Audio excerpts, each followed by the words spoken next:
que foi proposto a esse encontro, a esse culto jovem, a essa conexão, foi permanecer. E a irmã Joedna, nossa líder, muito inspirada em Marco Teles, nos deu a recomendação de focarmos em Timóteo, como essa rocha de permanência. E por que Timóteo? Timóteo, através do apóstolo Paulo, nos traz uma grande lição de permanência no Evangelho de Cristo Jesus. E devemos nos perguntar por que permanecer. Por que permanecer no Evangelho? O que significa permanecer? Bom, essa dúvida se dá através dos nossos motivos de desistir do Evangelho. Precisamos ter uma noção de que o contexto pela qual a carta foi escrita a Timóteo é que Paulo estava convidando Timóteo a verdadeiramente viver o Evangelho de Cristo Jesus. Não sobre um olhar de quem apenas está vivendo de fora, não sobre o olhar de quem está atrás da janela, mas Paulo está convidando Timóteo a viver o verdadeiro Evangelho do lado de fora. Paulo está convidando Timóteo a presenciar o Evangelho de Cristo Jesus na pele. Meus irmãos, precisamos sempre pedir forças a Deus e ao Espírito Santo para permanecermos. Porque muitas das vezes confundimos o Evangelho com algo que vai fazer com que o nosso ministério se torne pomposo. Nós confundimos o verdadeiro Evangelho de Cristo com algo que vai fazer o nosso ministério estar aqui em cima, no altar, ou estar lá fora nos palcos. Mas o verdadeiro Evangelho de Cristo não se torna tão grandioso quanto qualquer luz que possamos ver aqui em cima, quanto qualquer voz que possamos ouvir lá fora. Na verdade, o verdadeiro Evangelho de Cristo se dá pelas cicatrizes que temos ao proclamar a palavra de Deus. O verdadeiro Evangelho se dá quando percebemos que o nosso sangue pela palavra de Deus está correndo. Quando percebemos que não é mais a nossa vida que está em jogo, mas é a vida do irmão que está lá fora, que está perdido e que está lutando. Então, com esse contexto, precisamos entender que permanecer no Evangelho é importante, mas permanecer precisa ser da maneira amadurecida. Então, quando Paulo convida Timóteo, a gente percebe que o conselho dele, nesses 2 primeiros versículos que acabamos de ler, é que reavive o dom do Espírito Santo. Veja só, Paulo não está dizendo, Timóteo, leia, Timóteo, ande com grandes apóstolos e grandes profetas do seu tempo. Timóteo, não ande com grandes pregadores. Timóteo, não siga uma vida luxuosa, nenhuma vida semelhante à dos fariseus. Mas, Timóteo, a primeira coisa que você tem que fazer ao iniciar o seu ministério é reavivar o dom que Deus já colocou em você. E muitas das vezes, meus irmãos, todos aqueles que têm um ministério sabem ou já passaram ou vão passar pela vontade de desistir. Desistir é comum à vida humana desde que o pecado entrou em nossa vida. Nós queremos desistir. Então, quando Paulo incentiva Timóteo a reavivar o dom do Espírito Santo que foi imposto sobre ele, é porque esse é o primeiro passo na nossa caminhada ministerial com Cristo. E por que o apóstolo Paulo faz isso? Veja no versículo 7. Porque Deus não nos deu espírito de covardia, mas de poder, de amor e de moderação.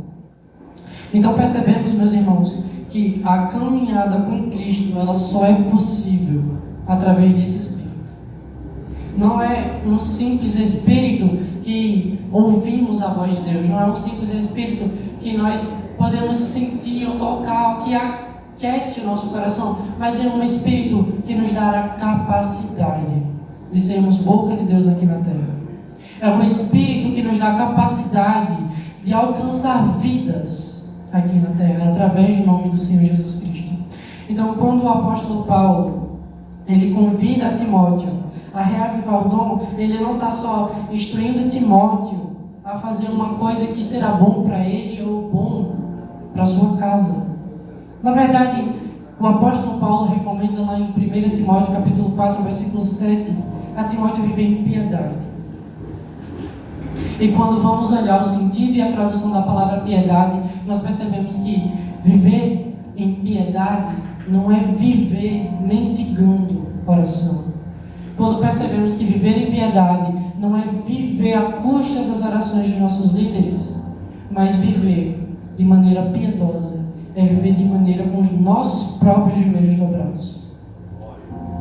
Então percebemos que a fortaleza do Espírito Santo dentro da nossa vida não é o nosso pastor, o nosso líder está intensamente orando por nós, mas viver de maneira piedosa em nós mesmos, dobrarmos os nossos joelhos e percebemos que a glória de Deus nos basta. O nosso ministério não vai ser sustentado pelas ofertas que recebemos, o nosso ministério não vai ser sustentado pelos elogios que recebemos. O apóstolo Paulo está convidando Timóteo a viver esse tipo de evangelho. O evangelho que vai muito além dos elogios, que vai muito além das aparências, que vive piedosamente.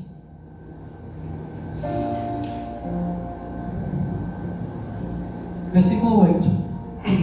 Portanto, não se envergonhe do testemunho de nosso Senhor, nem do seu prisioneiro que eu sou, porque, pelo contrário, participe comigo dos sofrimentos a favor do Evangelho, segundo o poder de Deus, que nos salvou e nos chamou com santa vocação, não segundo as nossas obras, mas conforme a sua própria determinação e graça, que nos foi dada em Cristo Jesus antes dos tempos eternos. Então, ao escrever, o apóstolo Paulo faz a menção de que os sofrimentos farão parte da jornada ministerial. Então, se você é jovem, assim como Timóteo foi, já sabe a sua vocação ministerial e já sabe qual chamado Deus tem para a sua vida, não se esqueça que sofrer faz parte. Porque carregamos, assim como o apóstolo Paulo também mencionou, o nome da família. Então é através do nosso ministério que Cristo será glorificado. É através do nosso ministério que o nome do Pai será glorificado. Mas o peso que o nome de Cristo tem é através da cruz. Então, quando o apóstolo Paulo diz: Timóteo, não se envergonhe do testemunho de nosso Senhor Jesus, é que a morte de Cristo ali na cruz, ela não nos trouxe um semblante de covardia. Timóteo, a fortaleza do Espírito Santo, o amor, o poder, a moderação, o equilíbrio vem através da cruz de Cristo. Timóteo, não estamos sujos de sangue. Timóteo, estamos limpos e purificados pelo sangue de Jesus. E se você quiser começar o seu ministério, assim como eu recomendo, não se envergonhe. E, meus irmãos, é bem comum, a partir do momento que começamos os nossos ministérios, queremos fugir de todas as cicatrizes que Cristo nos causa. Não sei, tenho certeza, na verdade, que a maioria de vocês não tem muito conhecimento da minha história, mas Deus me proporcionou a oportunidade de ser professor de escola bíblica na antiga igreja a qual eu pertencia, a qual eu congregava. E no começo desse ministério, dessa jornada, o que nós queremos fazer é fugir do Evangelho de Cristo. O que nós queremos fazer é fugir das verdadeiras batalhas que Cristo trava para nós, porque temos medo das cicatrizes, temos medo do que aquelas feridas vão nos fazer. Então eu fugia muito de ser um ser humano normal. Eu fugia muito de ser alguém que amava verdadeiramente a Cristo e eu me disfarçava. Eu me disfarçava em roupas, eu me disfarçava no modo de falar, eu me disfarçava até mesmo nas minhas emoções. Porque quando nós começamos a nossa jornada ministerial, nós temos medo. Se cantamos, nos empenhamos em mudar totalmente o nosso estilo musical, apenas para nos encaixarmos em algo que está fazendo sucesso, em algo que é mais bonito para as outras pessoas ouvirem. E nos esquecemos do verdadeiro motivo porque Deus nos chamou. Nós esquecemos porque Deus nos chamou, porque nós somos quem somos. E são as nossas cicatrizes através do nosso processo ministerial que vão salvar as pessoas lá fora. Então, quando o apóstolo Paulo diz: Timóteo, não se envergonhe de Cristo, ele está nos dando uma grande lição, que assim como as feridas de Cristo nos salvaram, as nossas ainda vão alcançar muitas pessoas. Paulo, ele não só diz isso a Timóteo, mas ele também dá um pequeno lembrete do poder de Deus a Timóteo. É que isso, meus irmãos, desde antes da criação do mundo já estava determinado por Deus. Veja no versículo 9, que nos salvou e nos chamou com santa vocação, não segundo as nossas obras, mas conforme a sua própria determinação e graça, que nos foi dada em Cristo Jesus antes dos tempos eternos. Não só o nosso chamado, não só a nossa vocação já estava predeterminada por Deus, como as nossas cicatrizes. Às vezes não entendemos porque sofremos o que sofremos em nome de Cristo, mas Deus sabe, e Ele já tinha determinado as nossas feridas. Deus sabe, porque às vezes um pregador não consegue chegar na igreja no tempo certo.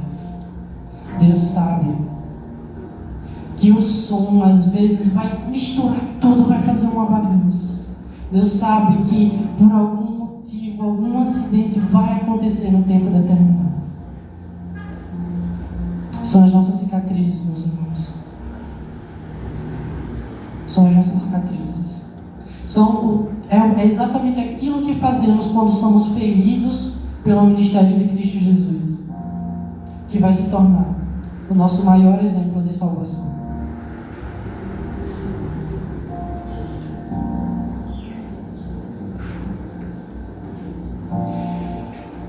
Então, o que fazer com as cicatrizes? Nós cremos num Deus que cura tudo, nós cremos num Deus que é capaz de dar vida eterna. E nós fugimos com medo das cicatrizes. Então nós, como líderes, como cantores, como pastores, como vários exemplos, como diáconos, como auxiliares, o que nós fazemos com a vergonha das nossas cicatrizes? No verso 10, e manifestada agora pelo aparecimento de nosso Salvador Jesus Cristo, Ele não só destruiu a morte, como trouxe luz à imortalidade e à vida, mediante o Evangelho. Verso 11, para este Evangelho eu fui designado pregador, apóstolo e mestre, e por isso eu estou sofrendo estas coisas. Mas não me envergonho, porque sei em quem tenho crido e estou certo de que é poderoso para guardar aquilo que me foi confiado até aquele dia. O convite de Paulo a Timóteo não é se aventurar, como foi cantado, não é se aventurar num evangelho cheio de certezas. O processo ministerial se começa nas dúvidas. A primeira dúvida que temos é: será que eu estou ouvindo a voz de Deus certa? Todo vocacionado por Deus já teve essa dúvida. Será que sou eu? Será que é isso mesmo? E a gente começa a colocar porquês. Ah, mas eu não canto bem. Ah, mas eu não prego bem. Mas meu testemunho, ele não dá certo com jovens, não dá certo com crianças. E nós começamos a duvidar e a colocar porquês. Mas o apóstolo Paulo a Timóteo, ele nos dá uma clara mensagem de que foi a morte de Cristo que nos iluminou, de que foi a morte de Cristo que nos trouxe a salvação, e de que é a morte de Cristo que vai nos guardar e proteger até que o Senhor venha. Meus irmãos, o nosso ministério não vai ser sustentado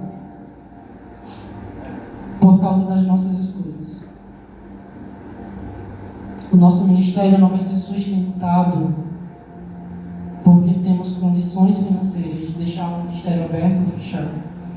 O nosso ministério não vai ser sustentado nem pela nossa fé, mas é pela graça de Deus. É pela permissão de Deus. Vai ser sustentado porque Deus permitiu que fosse assim. Vai ser sustentado porque a morte de Cristo naquela cruz, ela não só nos salvou, mas ela predestinou os nossos caminhos. Ela salvou a nossa vida inteira da perdição, até o nosso ministério. Desistir é comum. Por isso que vemos muitos pregadores, vemos muitos pastores acreditando em fábulas. Vemos muitas pessoas que pregam uma teologia que foge da cura de Cristo. Uma teologia de prosperidade, uma teologia de que é dando à igreja que se recebe.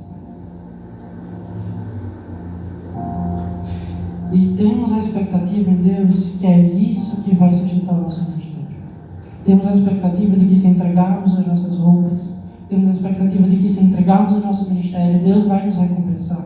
Temos a expectativa de que se acordarmos cedo, temos a expectativa de que se nós dormirmos tarde, Deus fará alguma coisa para a nossa casa. Temos a expectativa de que se fizermos alguma coisa para Deus, Ele fará alguma coisa por nós. E temos levado o nosso ministério, a nossa vocação, a nossa escolha a esse caminho. Por isso que queremos desistir. Porque quando percebemos que o nosso ministério é baseado em Cristo, quando percebemos que não é pelo que eu faço, mas é pela graça de Deus, então temos a consciência de que o caminho que estamos tomando não é verdadeiramente inteiro, não é verdadeiramente correto. E esse é o conselho de Paulo a Timóteo. Timóteo, tem muita gente acreditando que a morte de Cristo na cruz, que a morte de Cristo naquela cruz vai ser para uma esperança que você pode realizar com suas próprias mãos.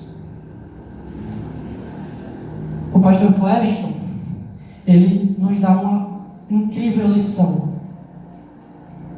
de que se você trabalhar, se você se esforçar, Deus vai lhe dar graça para que você alcance o desejo do seu coração.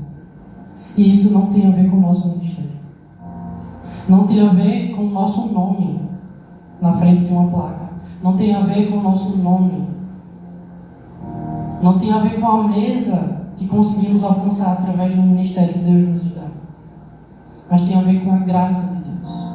Então Timóteo adverte a Paulo não só qual o preço da caminhada vocacional, não só o preço de uma liderança, mas Timóteo adverte a Paulo, Paulo adverte a Timóteo, quem foi aquele que pagou esse preço. Timóteo não precisa mais entrar no Evangelho crendo que ele precisa ser o maior pregador que existiu naquele tempo. Timóteo, ele não precisa mais acreditar que ele precisa ter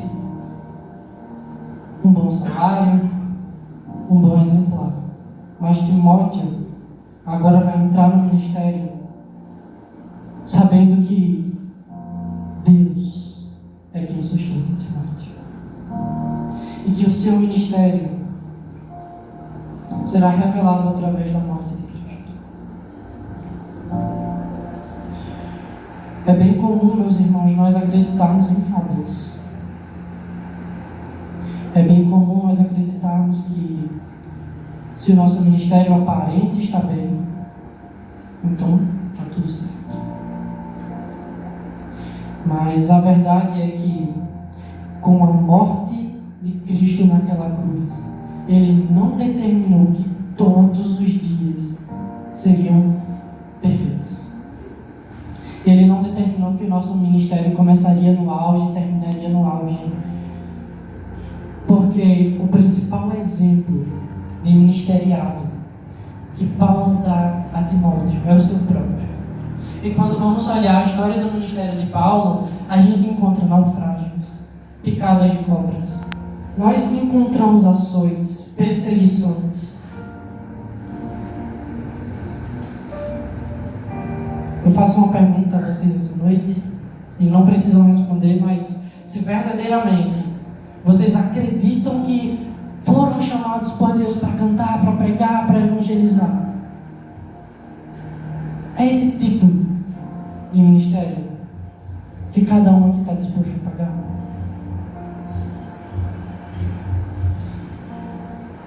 Porque eu sinceramente não sei quais são as minhas limitações. Deus me chamou para estar aqui hoje e eu acho que a cada 3 minutos eu tinha um mini infarto. Porque a chamada que Deus tem para cada um de nós, ela não se sustenta por aparência. Não é porque eu aparento estar aqui na frente, mas é o que Deus está fazendo espiritualmente através da minha vida essa noite. Não é porque você consegue alcançar as maiores notas, não é porque você consegue liderar centenas de jovens ao mesmo tempo, mas é o que está acontecendo espiritualmente através do seu chamado. Então, quando Paulo convida Timóteo, ele lembra a Timóteo que o princípio da chamada é espiritual. Nós queremos correr, meus irmãos, porque a chamada de Cristo, ela parece bonita. A chamada que Cristo tem para a vida de cada líder, ela tem um semblante glorioso. Mas se você perguntar a um vocacionado, você vai ver que a vida dele não está tão bem assim. Se você chegar ao seu líder, você vai perceber que as coisas não andam tão perfeitas quanto ele se esforça para que estejam em uma reunião, em um culto. Se a gente olhar bem, a gente mal, na verdade, se cobrirmos os nossos olhos, nós mal conseguimos perceber as falhas e as fraquezas de nossos líderes. Mas se olharmos bem, nós conseguimos ver. Se olharmos bem, nós percebemos que Cristo quer pessoas como nós. Cristo adverte a Paulo adverte, misericórdia, estou nervoso, gente. Paulo adverte a Timóteo que a verdadeira graça não está em ser a pessoa que parecia certa ou que parecia ser perfeita para estar lá na frente. Mas Paulo adverte a Timóteo, Deus chamou você. Eu quero você. Só que para você estar aqui, você não pode vir do jeito que está. E, meus irmãos, o cerne da mensagem está aqui. Nós sabemos que precisamos de mudança. Nós sabemos que precisamos que Cristo nos transforme para alcançarmos o chamado. E é justamente nesse processo de transformação, é quando não sabemos quais caminhos o Senhor quer que nós corramos, que podemos perder a única chance de sermos vocacionados.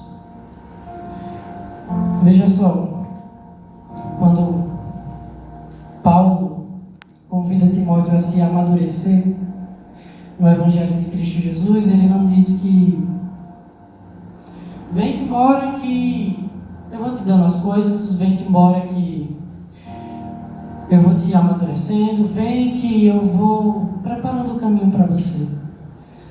Mas se olharmos lá em Isaías, capítulo 55, verso de número 9, se eu não estou enganado, isso. Vamos ver que Deus quer que nós corramos os seus caminhos, porque eles são maiores. Deus não quer que a gente entre nesse ministério acreditando que Deus vai nos capacitar milagrosamente de um dia para o outro. Nós já entendemos que as coisas não vão ficar bem a partir do momento que entramos no nosso ministério. Mas não só isso. Paulo, ele também incentiva a Timóteo a ser transformado pelo Espírito Santo. E uma das coisas, meus irmãos, que nós temos acreditado de maneira errada é que ter fé é apenas uma pequena esperança de que aquilo vai acontecer. Mas a verdadeira fé se dá em crer que os caminhos do Senhor são maiores e darmos um passo no invisível. Porque o nosso ministério começa assim. Todo vocacionado teve que dar o seu primeiro passo no invisível. Lembram daquelas dúvidas que surgem no começo de cada ministério? São os nossos passos no invisível.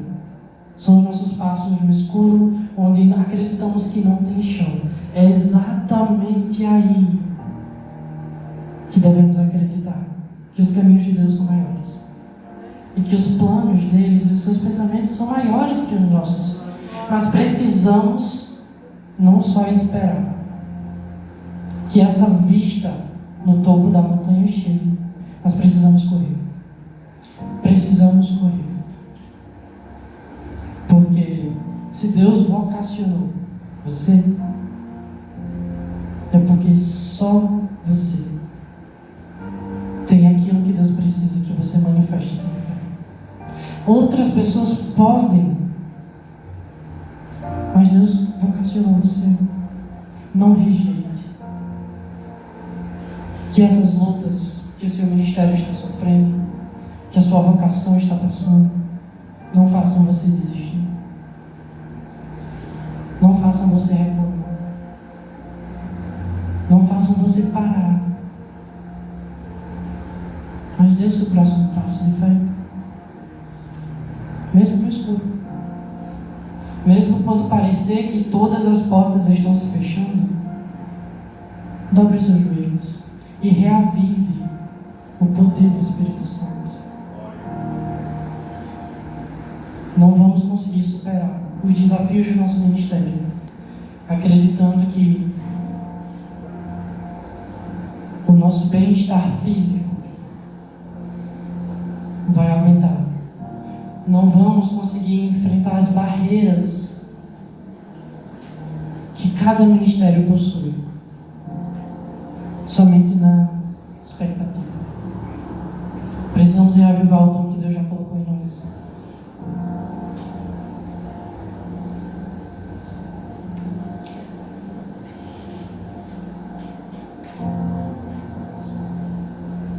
Agora,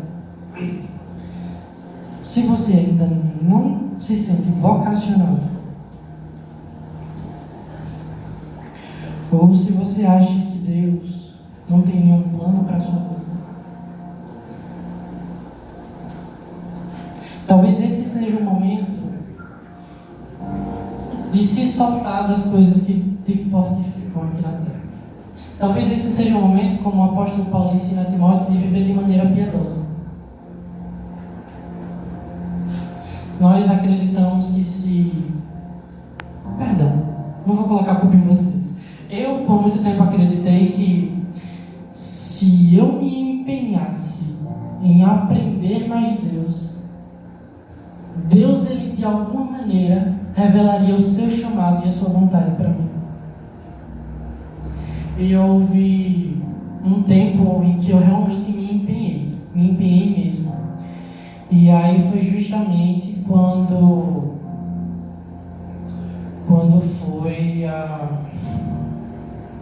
foi o momento para eleger quem seriam os professores de escola bíblica. E eu lembro que eu estava tão empenhado,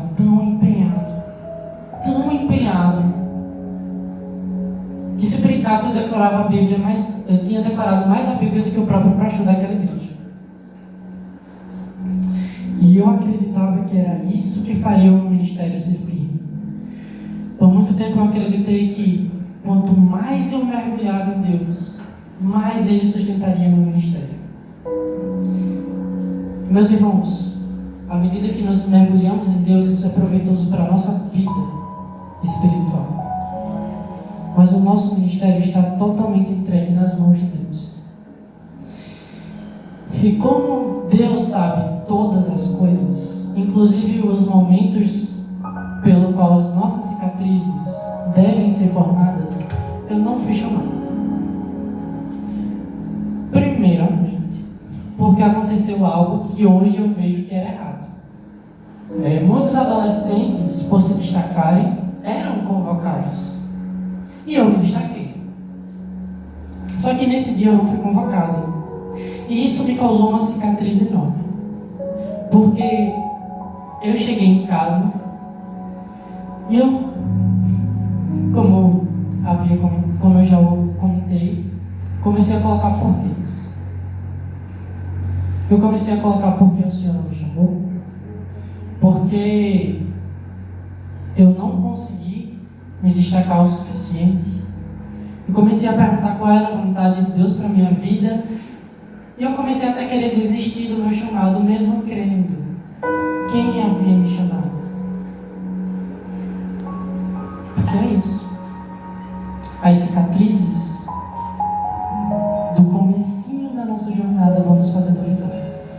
Vão colocar um chão preto no nosso chão, na nossa frente.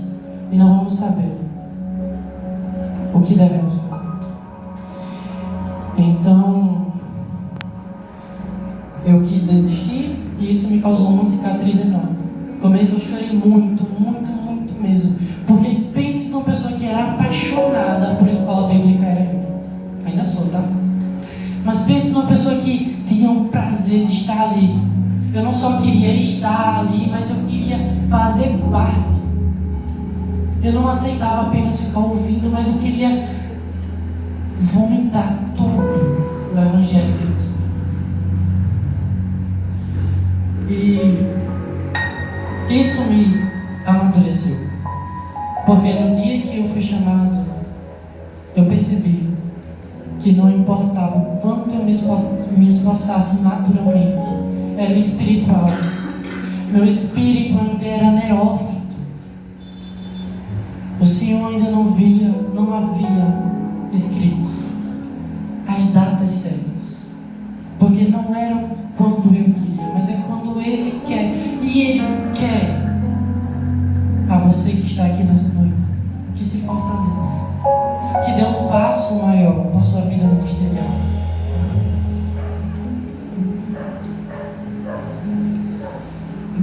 Bom, se você ainda não sabe qual é o seu chamado, se por um acaso você acredita que a sua vida será apenas ouvir a palavra do Senhor, como já foi dito aqui nos cultos, vem vazio, se enche, aí vai vazio, e vem e se enche, e vai vazio. Sabe que para o ministério de Deus, para a sua vocação, isso não agrada a Deus. Isso não é suficiente. Então, o nosso ministério, ele falha porque, como Paulo nos aconselha, não reativamos o poder do Espírito Santo.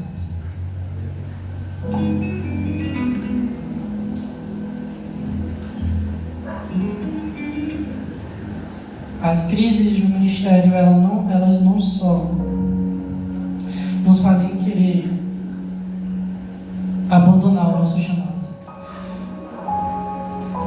Meus irmãos, Cristo, antes de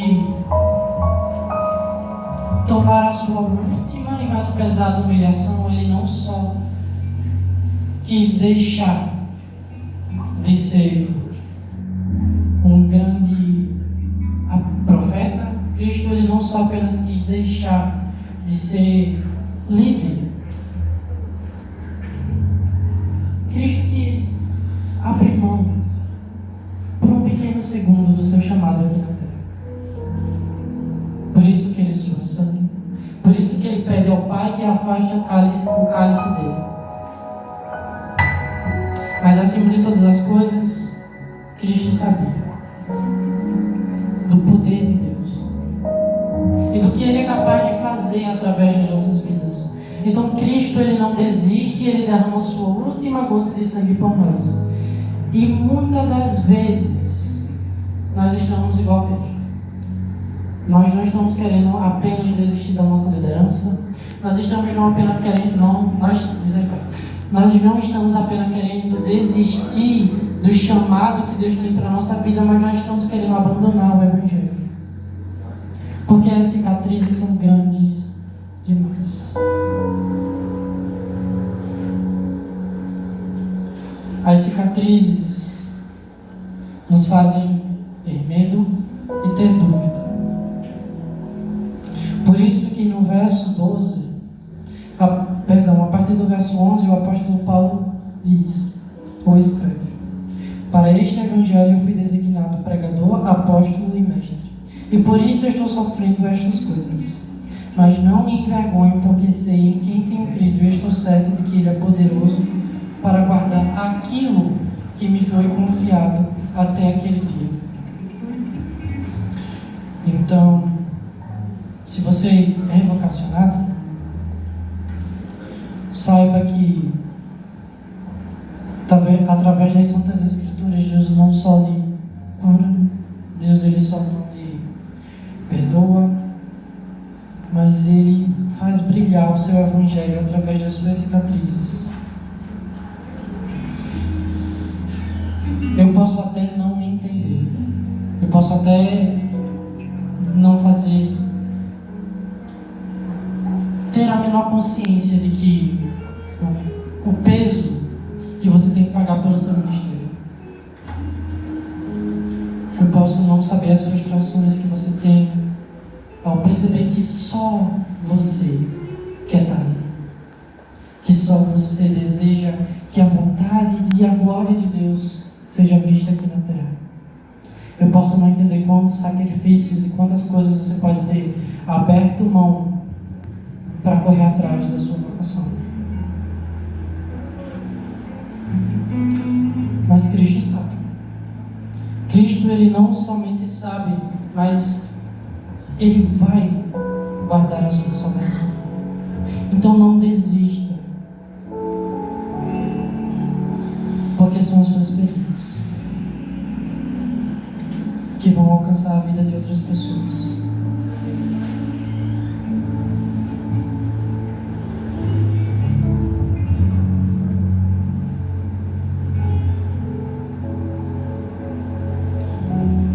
Eu gostaria de encerrar lendo os 2 últimos versos.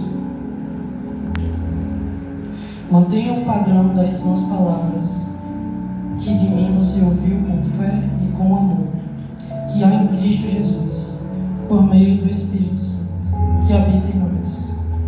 Guarde o bom tesouro que lhe foi confiado.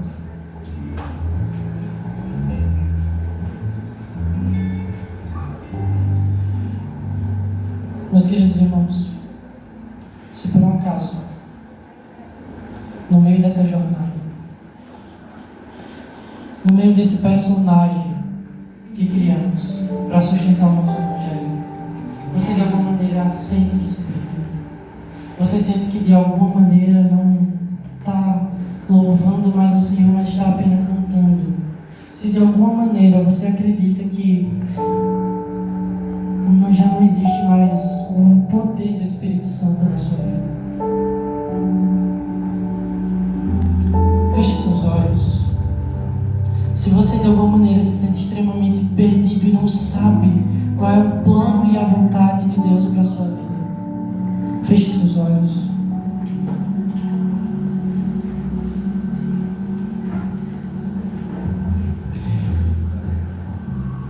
Se você acha que de alguma maneira Cristo e a sua morte já não é mais o principal pilar que discerne as suas decisões, feche seus olhos.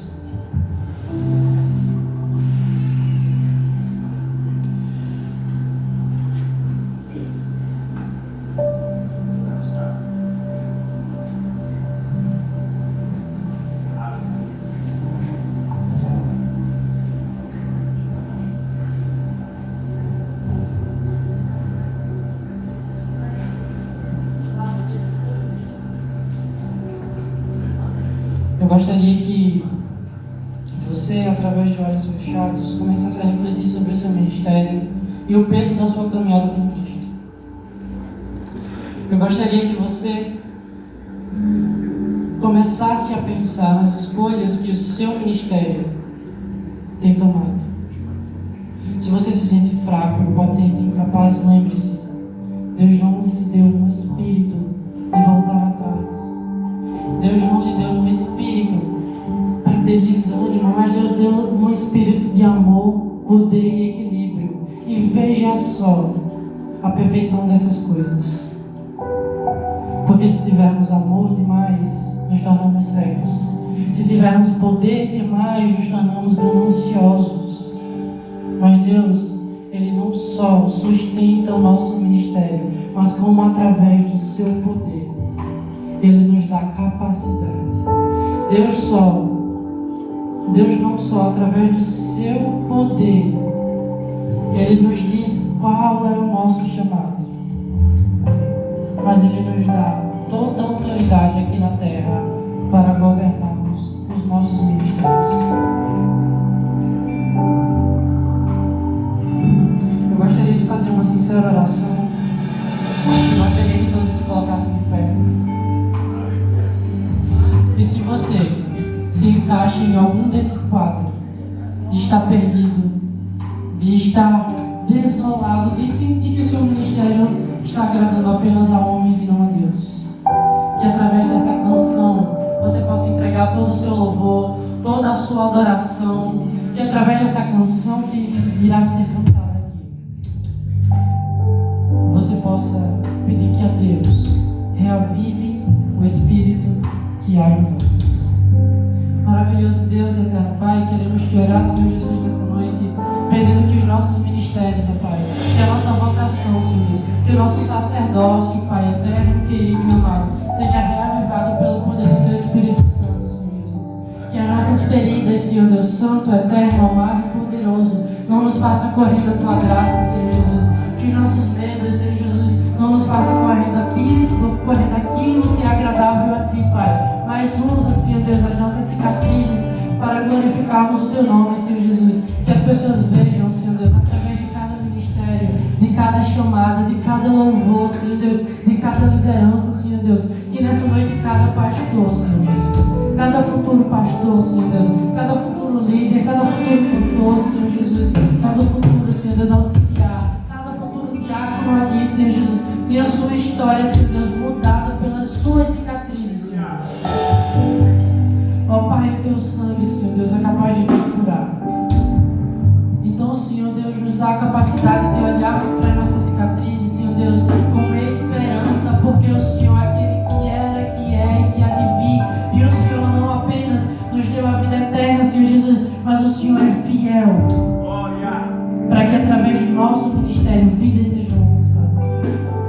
O Senhor é fiel, Senhor Jesus, não só para que o nosso chamado aqui na terra, Senhor Deus, seja bonito, mas o Senhor é fiel, Pai, para nos guardar até aquele dia, Senhor.